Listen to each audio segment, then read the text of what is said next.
আসসালামু আলাইকুম। Hello everyone, সবাই কেমন আছেন? আশা করি আলহামদুলিল্লাহ সবাই ভালো আছেন। আলহামদুলিল্লাহ আমরাও ভালো আছি। আজকে আমি চিকেন ব্রেড বানাবো। আজকে কিভাবে চিকেন ব্রেড বানাবো এটা বানানোর জন্য আশা করছি পুরো ভিডিওটি আমার সাথেই থাকবেন। এই তো আমি প্রথমে এখানে 1.5 কাপ ময়দা নিয়েছি, দিয়ে দিয়েছি স্বাদ মতো লবণ আর চিনি। এখন আমি এখানে দিয়ে দেব ইস্ট আমি এখানে 1 চামচের মতো ইস্ট দেব। আপনারা যদি আটাটা কম নেন তাহলে কম দিতে পারেন, আর যদি বেশি নেন তাহলে বাড়িয়ে দিবেন। এখন আমি এখানে দিয়ে দিচ্ছি তেল। আমি এখানে 1.5 চামচের মতো তেল দিয়েছি। তেল দিয়ে সবগুলো উপকরণ একসাথে ভালো করে মিশিয়ে নেব। ভালো করে মিশিয়ে নিতে হবে। ভালো করে মিশিয়ে নেওয়া হয়ে গেলে এখানে আমি কুসুম গরম পানি দিয়ে একটা ডো তৈরি করে নেব। কুসুম গরম পানি দিয়ে একটা ডো তৈরি করে আমি এটাকে কিছুক্ষণের জন্য রেখে দেব। কিছুক্ষণ রেখে দেবো। এদিকে আমি যে বনের ভিতরে যে পুরটা তৈরি করার জন্য এখানে তেল দিয়ে দিচ্ছি পাতিলে। এখন আমি এখানে তেল দিয়ে দিচ্ছি, তেলের পরিমাণটা আমি এখানে কমই দিয়েছি। এখন আমি এখানে দিয়ে দেবো পেঁয়াজ কুচি। পেঁয়াজ কুচিটা দিয়ে একটু ভালো করে ভেজে নেব। হালকা ভেজে এখানে আমি দিয়ে দিচ্ছি মাংস। মাংসটা আমি আগে থেকে সিদ্ধ করে এটাকে ছাড়িয়ে নিয়েছিলাম ছোট ছোট করে। এখন আমি এখানে দিয়ে দিচ্ছি মরিচের গুঁড়া, দিয়ে দিচ্ছি ধনিয়া, জিরা, গরম মশলার গুঁড়া। এখানে আমি দিয়ে দিচ্ছি কালো গোলমরিচের গুঁড়া। অবশ্যই গোলমরিচের গুঁড়াটা দেওয়ার চেষ্টা করবেন। এখন আমি এখানে দিয়ে দিচ্ছি সয়া সস। আমি এখানে 1 চামচের মতো সয়া সস দিয়েছি, আর সাথে আদা রসুন বাটা দিয়ে সবগুলো একসাথে ভালো করে একটু মিশিয়ে নেব।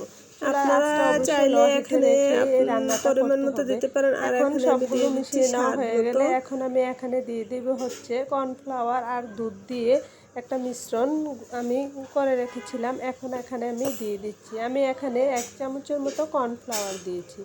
দিয়ে সবগুলো উপকরণ একসাথে আবারও ভালো করে মিশিয়ে নিচ্ছি। যখন একটু আঠালো হয়ে আসবে তখন আমি এখানে দিয়ে দেব হচ্ছে টমেটো সস। টমেটো সস দিয়েছি আমি এখানে 1 চামচের মতো। দিয়ে সবগুলো উপকরণ একসাথে ভালো করে মিশিয়ে এটা নামিয়ে রেখে দেব। এদিকে যে আমি একটা ডো তৈরি করে রেখেছিলাম ওই ডোটাও প্রায় একটু ফুলে উঠেছে। এখন আমি এটাকে গুঁড়া দুধ দিয়েছি, আবারও আমি এখানে 1 চামচের মতো দিয়ে ভালো করে একটু হাতে মথে নেব। এটা ভালো করে একটু মথে নিতে হবে। যতটা ভালো করে মথে নেবেন ততই বনটা ভালো হবে। এখন আমি একটা রুটির মতো করে বেলে নিচ্ছি।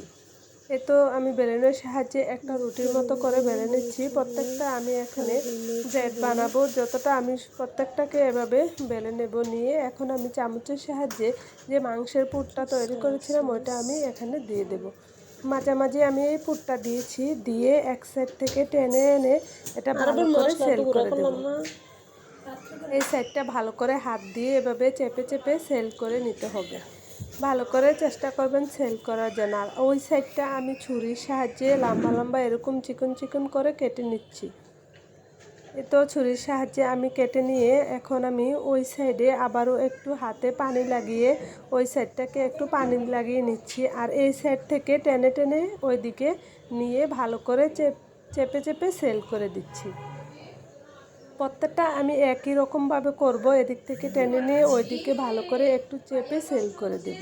অবশ্যই আগে যে পানি লাগিয়েছিলাম এরকম একটু পানি লাগিয়ে সেল করে নিতে পারেন। তো প্রত্যেকটা আমি এভাবে সেল করে নিয়েছি।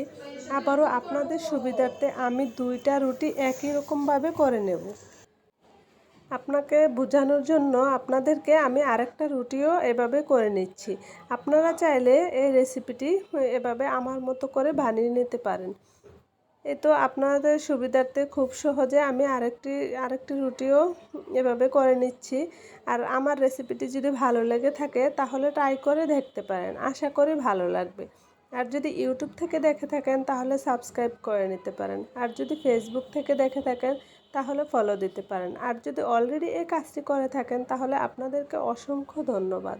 আর প্লিজ একটা লাইক দিয়ে দিবেন। আপনাদের একটা লাইক আমাকে অনেক দূর এগিয়ে যেতে সাহায্য করবে। তো আবারও আমি আরেকটা রুটি এরকম করে বানিয়ে নিচ্ছি। সবগুলো ভন আমার এই তো বানানো হয়ে গেছে। এখন আমি এখানে নিয়ে নেব হচ্ছে একটা ডিমের কুসুম। ডিমের কুসুমটা আমি নিয়ে নিচ্ছি। আপনারাও এইভাবে ডিমের কুসুম একটা নিয়ে নেবেন। তো এদিকে আমি ভনগুলো স্টিম করার জন্য আমি একটা পাত্রের মধ্যে তেল লাগিয়ে নিচ্ছি ব্রাশের সাহায্যে। অবশ্য ভালো করে এই ব্রাশের সাহায্যে তেল লাগিয়ে নেবেন। আর বনগুলো আমি এখানে একে একে দিয়ে দিচ্ছি। তেল না লাগালে উঠাতে সমস্যা হবে, এজন্য অবশ্যই তেল লাগে। আর এই যে ডিমের কুসুমটা আমি নিয়েছিলাম বলেছি, এখন আমি ডিমের কুসুমটা ব্রাশের সাহায্যে বনের গায়ে এভাবে ভালো করে লাগিয়ে নেব। আপনারা অবশ্যই বনের গায়ে এরকম একটা ডিমের কুসুম যদি ভালো করে লাগিয়ে নেন, তাহলে বনের যে কালারটা দেখতে খুব সুন্দর হবে। ভালো করে আমি ব্রাশ দিয়ে ডিমের কুসুমটাকে লাগিয়ে নিচ্ছি। এখন চুলায় একটা পাতিল বসিয়ে দিচ্ছি বড়, এটার মধ্যে একটা স্ট্যান্ড দিয়ে দিচ্ছি। আমি এখন দিয়ে দিচ্ছি বনের যে পাত্রটা, ওই পাত্রটা অবশ্যই চুলাটা হাই হিটে 10 মিনিট রেখে তারপরে 10 মিনিট লো হিটে রেখে নামিয়ে